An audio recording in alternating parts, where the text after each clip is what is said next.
Hi வணக்கம் நண்பா. நான் பேஸ். தமிழ்நாடு அரசு TAPS Tamil Nadu assured pension scheme பற்றி அறிவிப்பு வெளியிட்டாங்க. எல்லாம் பார்த்துருப்பீங்க. அப்பாடா ஏதோ ஒன்று கிடைச்சிருக்குன்னு சந்தோஷப்பட்டாலும் அது ஓல்டு பென்ஷன் ஸ்கீம் மாதிரி 100% இருக்குமா அப்படின்னு கேட்டால் அங்கே தான் பார்த்தீங்கன்னா ஒரு மிகப்பெரிய ஒரு கேள்விக்குறி இருக்குது. டேப்ஸ் பென்ஷன் பொறுத்த வரைக்கும் மேலோட்டமாக பார்க்குறப்போ அது நல்லதாக தெரிஞ்சாலும் உள்ள சில முக்கியமான குறைபாடுகள் அல்லது நிபந்தனைகள் இருக்குன்னு சொல்கிறாங்க. ஒரு அரசு ஊழியராக நீங்கள் தெரிஞ்சிக்க வேண்டிய இந்த 10 கசப்பான உண்மைகள் பற்றி தான் இந்த வீடியோவில் பார்க்க போகிறோம். அதாவது ஓபிஎஸ்க்கும் டேப்ஸ்க்கும் உள்ள முக்கியமான வித்தியாசங்கள் என்ன?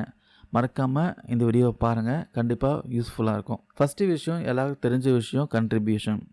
ஓல்டு பென்ஷன் ஸ்கீமில் உங்கள் சம்பளத்தில் இருந்து ₹1 கூட பிடிக்க மாட்டாங்க. ஆனால் இந்த டேப்ஸ் திட்டத்தில் உங்கள் சம்பளத்தில் 10% பார்த்தீங்கன்னா பிடித்தம் தொடரும். அதாவது பென்ஷன் வேணால் கேரண்டியாக தரேன், ஆனால் அவங்க சம்பளத்தில் பிடிக்கிறத நான் நிறுத்த மாட்டேன் அப்படின்னு சொல்லிட்டாங்க. அடுத்தது பென்ஷன் தொகை. இந்த ஓல்டு பென்ஷன் ஸ்கீமில் கடைசி சம்பளத்தில் 50% ப்ளஸ் டிஏ ஸ்ட்ராங்காக கிடைக்கும். ஆனால் டேப்ஸில் 50% பேசிக் பே மட்டும்தான் உறுதி சொல்லியிருக்காங்க. அந்த டிஎன்எஸ் அலவன்ஸ் பார்த்தீங்கன்னா எதிர்காலத்தில் முழுசாக சரியாக கிடைக்குமான்னு கேட்டிங்கன்னா இனிமேல் வரப்போகிற அரசாணை பொறுத்து தான் அது இருக்குது. ஸோ ஓபிஎஸ் அளவுக்கு இதில் பாதுகாப்பு உறுதி இல்லைன்னு சொல்கிறாங்க. அதுக்கப்புறம் 3வது பாயிண்ட் பார்த்தீங்கன்னா சர்வீஸ் வருஷங்கள். முழு பென்ஷன் நீங்கள் வாங்கணும்னா 20லேருந்து 25 வருஷம் பார்த்தீங்கன்னா சர்வீஸ் இருக்கணும் அப்படின்னு கண்டிஷன் போட வாய்ப்பு இருக்குது. ஒருவேளை இடையில விஆர்எஸ் நீங்கள் வாங்கினாலோ இல்லை மெடிக்கல் காரணமாக வேலை போச்சுனாலோ இல்லை வேறு ஏதாவது பிரச்சனைனாலும் வேலை போச்சுனாலோ முழு பணப்பலன் கிடைக்காம போகலாம். 4வது ரொம்ப முக்கியம், உங்கள் பணம் கார்பஸ் ஃபண்டு. இப்போ இருக்கிற சிபிஎஸ்சில் உங்கள் பணம் பார்த்தீங்கன்னா உங்கள் சொத்து. நீங்கள் ரிட்டையர்மெண்ட் ஆகும்போது கையில் வாங்கிக்கலாம். ஆனால் டேப்ஸில் உங்கள் மொத்த பணமும் அரசு கட்டுப்பாட்டுக்கு போயிடும். உங்கள் பணம் தான், ஆனால் அதை எப்படி செலவு பண்ணணுன்ட்டு கண்ட்ரோல் பண்ணுறது பார்த்தீங்கன்னா கவர்மெண்ட் தான், உங்ககிட்ட இருக்காது. அது ஒரு பெரிய ஒரு மைனஸ்ஸு. அடுத்தது 5வது பார்த்தீங்கன்னா சட்ட பாதுகாப்பு. ஓபிஎஸ்சில் பார்த்தீங்கன்னா 50 வருஷமாக இருக்கிற ஸ்ட்ராங்கான ஒரு சட்டம். ஓல்டு பென்ஷன் ஸ்கீம் பார்த்தீங்கன்னா 50 வருஷமாக இருக்குது. ஆனால் டேப்ஸ் பார்த்தீங்கன்னா இப்போ தான் வருது.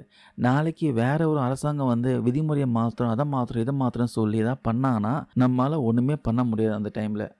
6வது விஷயம், ஹை சேலரி வாங்குறவங்களுக்கு, அதாவது நீங்கள் அதிக சம்பளம் வாங்குகிற அதிகாரியாக இருந்தால் உங்களுக்கு ஒரு சீலிங், அதாவது கேப் ஃபிக்ஸ் பண்ணது அதிகம் வாய்ப்பு இருக்குது. அதாவது உங்கள் சேலரியை ஒரு வரம்புக்குள்ளே வைக்க வாய்ப்பு இருக்குது. ஓபிஎஸ் சம்பளம் ஏற ஏற பார்த்தீங்கன்னா பென்ஷனும் ஏறும். ஆனால் அப்படி இங்கே இருக்குமான்னு கேட்டிங்கன்னா மிகப்பெரிய ஒரு டவுட்டு தான் சொல்கிறாங்க.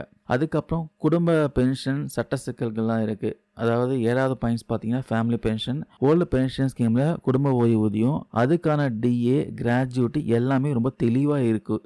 டேப்ஸில் இந்த குடும்ப ஓய்வூதியம் உண்டுன்னு சொன்னாலும் அது எத்தனை வருஷத்துக்கு என்ன விகிதத்தில் இருக்கும் அப்படிங்கிற முழு இன்ஃபர்மேஷன் பார்த்தீங்கன்னா இன்னும் வரலை.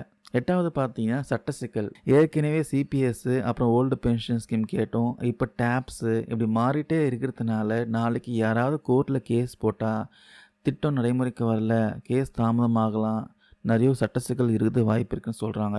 அதுக்கப்புறம் 9வது பார்த்தீங்கன்னா விருப்பத் தேர்வு. அதாவது இது ரொம்ப முக்கியமான கேள்வி. ஏற்கனவே சிபிஎஸ்சில் இருக்கிறவங்க கட்டாயமாக டேப்ஸ்க்கு மாறி தான் ஆகணுமா, இல்லை ஓல்டு பென்ஷன் திட்டத்தில் இருக்கலாமா, அதாவது சிபிஎஸ்சில் இருக்கலாமா, இது மாதிரி தெளிவான சாய்ஸ் இன்னும் சொல்லலை. கடைசியாக 10வது பார்த்தீங்கன்னா பணவீக்கம், இன்ஃப்ளேஷன். விலைவாசி உயர்வை சமாளிக்க ஓபிஎஸ்சில் ஓல்டு பென்ஷன் ஸ்கீமில் டிஏ பார்த்தீங்கன்னா கை கொடுக்கும். டேப்ஸில் அந்த டிஐ இணைப்பு எந்த அளவுக்கு ஸ்ட்ராங்காக இருக்குன்ட்டு இன்னும் உறுதியாக தெரியல. ஸோ ஃபைனலாக சொல்லணும்னா ஒரு நிபுணரோட பார்வையில் இந்த டேப்ஸ் திட்டம் இப்போ இருக்கிற சிபிஎஸ்ஸை விட எவ்வளவோ பரவாயில்ல தான். ஆனால் இந்த டேப்ஸ் திட்டம் பார்த்தீங்கன்னா நம்ம எதிர்பார்த்த ஓல்டு பென்ஷன் திட்டத்துக்கு முழுமையான மாற்றம் கிடையாது.